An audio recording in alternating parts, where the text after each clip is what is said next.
วัสดีค่ะกลับมาพบกันอีกแล้วนะคะวันนี้เรากับพี่เป้ยังคงอยู่ที่เมืองกาเซเลสนะคะซึ่งเป็นเมืองอยู่ทางทิศตะวันตกของประเทศสเปนวันนี้นะคะเราจะพามาเที่ยวอีกสถานที่หนึ่งนะคะนั่นก็คือที่นี่นั่นเองนะคะ ¿Cómo se llama aquí? Sí, estamos en la Plaza de Santa María. Antiguamente era la plaza más importante de Cáceres. ¿Vale? Aquí se celebraba el mercado, se hacían bodas,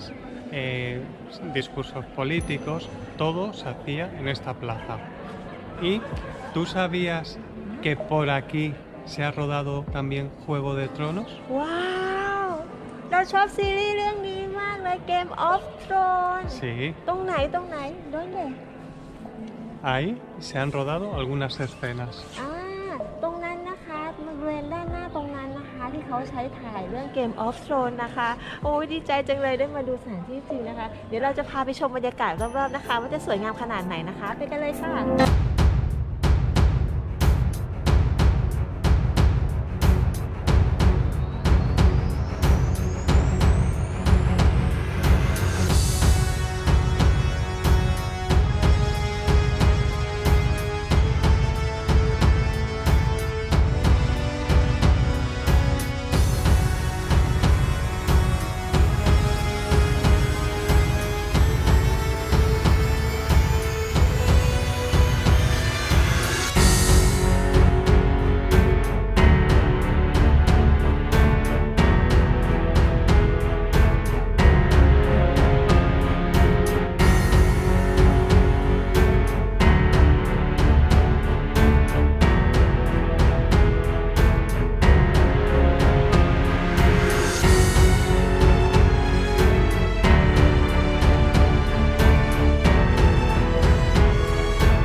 มายืนอยู่ข้างหน้ามหาวิหารร่วมนะคะโพแคทเดรัล Sí, esta es la concatedral de Santa María.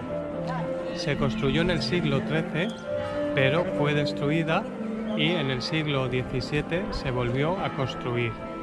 Dentro dicen que es muy bonita, de estilo gótico, en lo que es en el interior. Vamos a verlo. เราจะเข้าไปดูข้างในนะคะว่าสวยงามสมคำร่ำลือไหมนะคะไปกันเลยนะไป